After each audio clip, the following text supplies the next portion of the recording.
Hello friends, welcome back to all of you on our YouTube channel BEH classes. आप सभी का brothers education hub के YouTube channel BEH classes पे स्वागत है। फ्रेंड्स, आपको सुबह क्वेश्चंस प्रोवाइड किए गए थे कि इनका वीडियो सॉल्यूशंस आपको प्रोवाइड करवाया जाएगा। आई होप आप सबने उनका सॉल्यूशन कर लिया होगा। तो चलिए हम स्टार्ट करते हैं फर्स्ट क्वेश्चन से। देखिए, फर्स्ट क्वेश्चन में आपको क्या बोला गया था।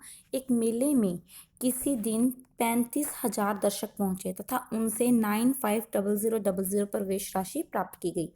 यदि प्रवेश शुल्क वयस्क के लिए 40 रुपये और बच्चे के लिए 20 रुपये हो तो 10% दर्शकों को निःशुल्क पास मिला हो तो मेले में कितने बच्चे थे। इसका आपको सोल्यूशन बताना था।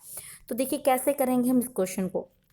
उन्होंने बताया कि कुल दर्शक कितने थे, 35,000, जिसमें से 10% को क्या मिल गया, पास मिल गया। तो देखिए अगर 35,000 टोटल थे, है ना, और उसमें से 10% को क्या मिल गया, पास। तो अगर हम 10% माइनस कर दे यानी 1/10 माइनस कर दे तो कितने बच जाएंगे हमारे पास, 35,000 माइनस 3500 यानी 31,500। ठीक है, अब 31,500 में से जो वयस्क थे उनसे तो कितने कितने रुपए कलेक्ट किए, 40 रुपये, और बच्चों से कितने कलेक्ट किए, 20 रुपये, और इनसे इतनी अमाउंट हमें मिल गई। ओके, तो हमें बताना है कि बच्चे कितने थे। देख लो एक बार तो हम इस मेथड से देख लेते कि बच्चे मान लो एक्स थे, एक्स बच्चे थे तो व्यस्क कितने बचे होंगे। देखिए टोटल इतने थे, इसमें से एक्स बच्चे थे तो कितने बच गए, 31,500 माइनस एक्स। ठीक है, ये कितने आ गए हमारे पास, ये हमारे पास व्यस्क लोगों की संख्या आ गई जिन्हें पास नहीं मिला था। ओके, अब बच्चों से कितने रुपए कलेक्ट किए, 20 रुपये, और व्यस्क से एक पर्सन से कितने कलेक्ट किए, 40। तो अगर हम बोल रहे हैं 20 गुना एक्स, एक्स बच्चे और एक बच्चे से 20 रुपये, तो टोटल अमाउंट कितनी हुई, 20x, और व्यस्क कितने, 31,500 माइनस एक्स, और एक पर्सन से कितनी अमाउंट ले रहे हैं, 40। तो कितनी अमाउंट बन गई, 40 इंटू 31,500 माइनस एक्स, और इससे हमें टोटल अमाउंट कितनी बन गई, 950000। अब जब आप इसका सोल्यूशन करेंगे तो आपके पास क्या आ जाएगी, एक्स की वैल्यू आ जाएगी यानी बच्चों की संख्या आ जाएगी, और यही हमसे क्वेश्चन में पूछा गया था। लेकिन हम इसका एक दूसरा सोल्यूशन भी देखते हैं। देखिए प्रत्येक व्यस्त से कितने रुपए कलेक्ट हो रहे हैं, 40 रुपये, और प्रत्येक बच्चे से कितने कलेक्ट हो रहे हैं, 20। और अगर हम ओवरऑल देखें तो प्रत्येक पर्सन से हमें कितने मिल रहे हैं, देखिए 950000, ये तो हमें टोटल अमाउंट मिली। और कितने लोगों ने पैसे दिए थे, 31,500, इतने लोगों ने पैसे दिए थे। तो ये एक पर्सन से अगर हम बोले तो एक पर्सन से कितनी अमाउंट मिली, 1900/63। जब आप इसको कट करोगे तो क्या बन जाएगा, 1900/63।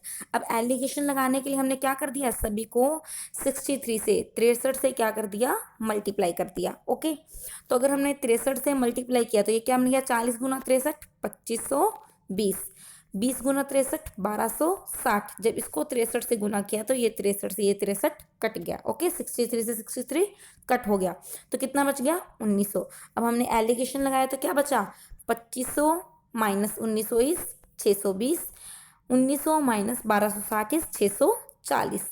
जब इसको कट किया तो क्या बच गया, 32:31, यानी इस रेशो में संख्या थी व्यस्क की और बच्चों की। जो व्यस्क लोगों का रेशो था वो 32 था, और जो हमारे पास बच्चों का रेशो था वो क्या था, 31 था। तो अगर हम इसको टोटल करें तो कितना बन गया, 63, और हमारे अकॉर्डिंग कितना था, 31,500। जो बुक के अकॉर्डिंग जब हमने निकाला 10% जिनको पास मिल गया था उनके अलावा कितने बच्चे लोग थे, 31,500। और वैसे अगर हम अपने रेशो के अकॉर्डिंग निकालें तो 63, यानी 63 की वैल्यू कितनी है, 31,500। तो एक की वैल्यू कितनी आ गई, एक की वैल्यू आ गई आपके पास 500। ओके, एक की वैल्यू 500 आ गई तो हमारे पास बच्चों की संख्या निकालनी है। बच्चे कितने थे, 31, तो 31 गुना 500 बराबर 1550। अब अगर उसने पूछा होता व्यस्क की संख्या कितनी है जिनको पास नहीं मिला, तो 32 गुना 500 यानी 16,000। ओके, तो ये था हमारा फर्स्ट क्वेश्चन। चलिए अब सेकंड क्वेश्चन का सॉल्यूशन देखते हैं। हाँ जी, सेकंड क्वेश्चन में आपसे क्या पूछा था, एक क्रिकेट खिलाड़ी की 40 पारियों की औसत रन संख्या 50 है। ठीक है, प्रत्येक पारी में कितने रन बनाता है, 50। किसी पारी में उस खिलाड़ी द्वारा प्राप्त अधिकतम व न्यूनतम रन संख्याओं का अंतर 72 है, यानी जो उसने मैक्सिमम रन बनाए और जो मिनिमम रन बनाए उनका डिफरेंस कितना है, 172 है। यदि ये दो पारियां छोड़ दी जाएं तो शेष 38 पारियों का औसत 48 है। ठीक है, तो उस खिलाड़ी द्वारा किसी पारी में प्राप्त अधिकतम रन की संख्या ज्ञात कीजिए। देखिए हमने बोला कि 40 पारियों का औसत कितना है, 50, तो टोटल रन कितने हो गए, 2000। अच्छा, अगर हम मैक्सिमम और मिनिमम को छोड़ दें, स्किप कर दें, तो जो बाकी की 38 पारियां हैं उसमें वो कितने रन बनाता है? 48। तो इनका टोटल कितना आ जाएगा? 1824। ठीक है, अब इनका जो डिफरेंस आएगा वो क्या आएगा? इस मैक्सिमम और मिनिमम को माइनस कर दे, वही डिफरेंस आएगा। यानी जो मैक्सिमम और मिनिमम पारी में रन बनाए थे उनका योग कितना आ जाएगा? 176। 2000 माइनस 1824 बराबर 176। ओके, अब हमने क्या फाइंड कर लिया? इन दोनों का एडिशन फाइंड कर लिया, और हमें इन दोनों का डिफरेंस तो दे ही रखा है। तो x प्लस वाई दे रखा है, x प्लस माइनस वाई हमने निकाल लिया, x प्लस वाई हमने निकाल लिया और x माइनस वाई हमें दे रखा है। तो इससे हमारे पास वैल्यू आ जाएगी, इन दोनों को जोड़ो और डिवाइड में 2 करो, यानी 174। जब आप इनको जोड़ोगे तो मिनिमम से मिनिमम कट हो गया, तो 2 इंटू मैक्सिमम बराबर 176 प्लस 172। तो मैक्सिमम बराबर 176 प्लस 172 अपॉन में 2, यानी 174। अब हम इसका एक और सोल्यूशन भी देख सकते हैं। देखिए, उसने बोला कि 40 पारियों में कितने रन बना रहा है? 50। और 38 पारियों में कितने बनाए? 48। अब अगर हमें इन दोनों में से डिफरेंस निकालना है तो देखो, 2 पारियों में 48 रन और देने पड़ेंगे, यानी 96 रन तो यही होंगे। अब अगली बार में क्या हो जाता है? हर पारी में 50-50 रन हो जाते हैं, यानी इन 40 पारियों में 2-2 रन और एक्स्ट्रा ऐड करने पड़ेंगे, तो 80 ये हो गए। तो 96 प्लस 80 बराबर 176। यानी वो जो मैक्सिमम रन बनाए थे और जो उसने मिनिमम रन बनाए थे, इन दोनों का ऐड कितना आ गया? इन दोनों का ऐड आ गया 176। और डिफरेंस उसने हमें दे ही रखा है मैक्सिमम माइनस मिनिमम का, वो कितना दिया? 172। तो इनसे हम क्या निकाल सकते हैं? मैक्सिमम रनों की संख्या निकाल सकते हैं, जो कि क्या आ जाएगी? 172। अच्छा, अगर हम मिनिमम निकालें तो क्या आएगा? कमेंट करके मुझे बताइएगा कि मिनिमम रन कितने बनाए थे, ये भी आपको बताना है। ओके, चलिए नेक्स्ट क्वेश्चन की ओर चलते हैं। उससे पहले, अगर आपको ये सॉल्यूशंस आपके लिए हेल्पफुल है, अगर आप इस वीडियो को एंजॉय कर रहे हैं, तो आपको क्या करना है? इसे लाइक करना है और अपने सभी फ्रेंड्स के साथ इसे शेयर कर देना है। ओके, चलिए नेक्स्ट क्वेश्चन पे चलते हैं। यस, नेक्स्ट क्वेश्चन आपके सामने है, बहुत अच्छा क्वेश्चन है। देखिए क्या क्वेश्चन दिया है उसने। कुछ लड़कों को कतारों में इस प्रकार बिठाया जाता है कि प्रत्येक कतार में यदि 8 लड़के हों तो 6 लड़के शेष बचते हैं। यदि प्रत्येक कतार में 10 लड़के हों तो 8 लड़के शेष बचते हैं। यदि प्रत्येक कतार में 12 लड़के हों तो 10 लड़के शेष बचते हैं। और यदि प्रत्येक कतार में 14 लड़के हों तो कोई भी लड़का शेष नहीं बचता। तो लड़कों की मिनिमम वैल्यू आपको निकालनी है। ठीक है, तो अब देखिए, जब भी ऐसा क्वेश्चन आए ना कि 8 लड़के बिठाएंगे तो 6 शेष बच रहे हैं, 6 बिठाएंगे तो 4 बच रहे हैं, 10 बिठाएंगे तो 8 बच रहे हैं, यानी इनका डिफरेंस देखिए आप, 8 और 6 का डिफरेंस 2 का, 6 और 4 का डिफरेंस 2 का, 10 और 8 का डिफरेंस 2 का। क्या बोला उसने?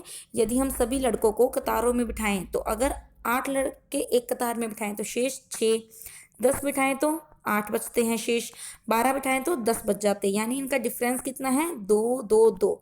जब भी ऐसा क्वेश्चन हो और आपको लड़कों की मिनिमम वैल्यू निकालनी है, क्या निकालनी है आपको? लड़कों की मिनिमम वैल्यू निकालनी है, यानी आपको एलसीएम फाइंड आउट करना है। तो वो वैल्यू कैसे निकलेगी? आपको एलसीएम ले लेना है इन नंबर्स का और डिफरेंस को क्या कर देना है? उसमें से माइनस कर देना है। क्या बोला हमने? LCM minus difference. क्या करना है हमें? LCM minus difference. ओके, तो अब हमने क्या लिया? हमने 8, 10 और 12 का क्या ले लिया? एलसीएम ले लिया। अब सभी को एलसीएम फाइंड आउट करना आता है। क्या बन जाएगा? 120। अब 120 का ही कोई फैक्टर आएगा और उसमें से 2 माइनस करेंगे तो हमारा क्या आ जाएगा? आंसर आ जाएगा। लेकिन एक पॉइंट और लिया गया है। क्या पॉइंट लिया गया? उसने बोला था हमें कि यदि प्रत्येक कतार में 14 लड़के हों तो कोई भी लड़का शेष नहीं बचता, यानी ये जो नंबर आएगा हमारे पास वो क्या होना चाहिए? वो 14 से डिविजिबल होना चाहिए, तभी तो 0 बचे, है ना? कोई भी शेष नहीं बचा। ठीक है, तो हमने ले लिया कि 120 का कोई फैक्टर क्या हो सकता है? 120 के -2, ये हमारा आंसर बनेगा। अब हमें जस्ट क्या फाइंड आउट करना है? के की वैल्यू फाइंड आउट करनी है, और के की वैल्यू ऐसी होनी चाहिए जिससे वो चीज़ क्या बने? 14 से डिविजिबल बने। ओके, तो हमने जब 120 के को तोड़ा तो 112 के आ गया। आपको पता है 112 14 के टेबल में आता है, यानी ये वैल्यू तो क्या होगी? 14 से डिविजिबल हो चुकी है। अब हमें देखना है कि 8 के -2 को 14 से डिविजिबल करना है। अब आप इसमें वैल्यू पुट कर सकते हो, अदरवाइज बाय ऑप्शन ये बहुत ईजी हो जाएगा। हमने वैल्यू पुट की k = 1। अब k = 1 करते हैं तो क्या बचता है? 6। 14 से डिविजिबल नहीं है, 8 इंटू 1 - 2 क्या बचेगा, 6 बचेगा। अब अगर हम के की वैल्यू 2 पुट करते हैं तो 8 इंटू 2 - 2 यानी 16 - 2 यानी इक्वल्स टू 14। अब ये तो 14 से डिविजिबल है और मिनिमम वैल्यू भी है, तो हमारे पास वो नंबर क्या आ जाएगा, 120 - 2 यानी 120 के -2, तो 120 इंटू 2 - 2 240 - 2 बराबर 238। तो मिनिमम वो बच्चे कितने आए थे, 238। अब आप इसको क्रॉस चेक भी कर सकते हैं। देखिए 238 को 8 से डिवाइड कीजिए। आप क्या कीजिए, इस 238 को 8 से डिवाइड कीजिए। देखो क्या बच गया,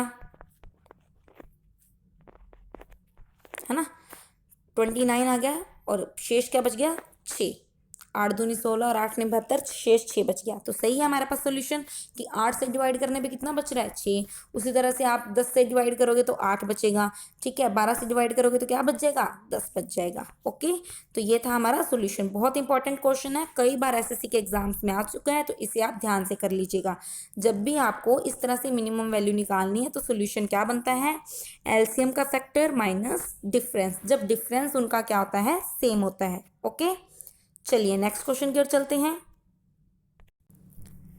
यस, नेक्स्ट क्वेश्चन में आपको क्या बोला, एक वायुयान अपने निश्चित समय से 30 मिनट बाद उड़ना प्रारंभ करता है तथा 1500 किलोमीटर दूरी पर ठीक समय पर पहुंचने के लिए 250 किलोमीटर पर आवर की वृद्धि की जाती है उसकी स्पीड में।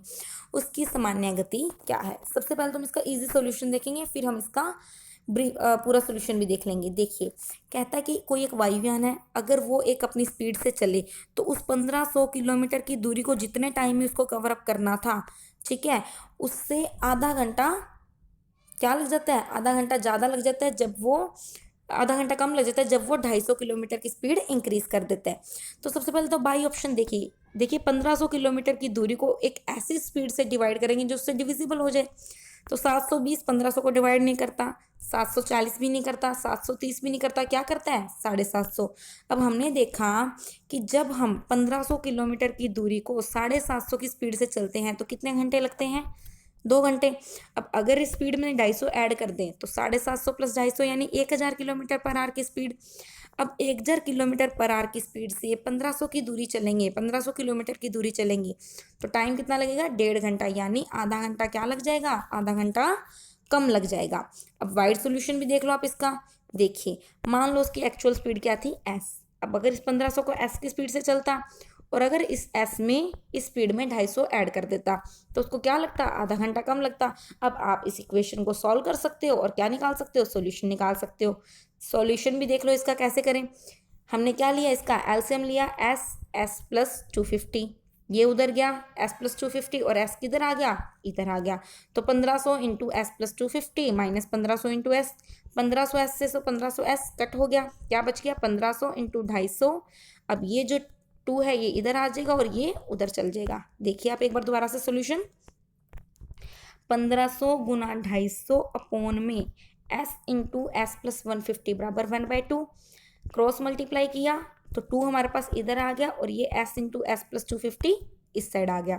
अब देखिए क्या बन गया, 750000। तो आप इसके फैक्टर भी देख सकते हैं, अदरवाइज इक्वेशन को भी सॉल्व कर सकते हैं। आपको पता है 750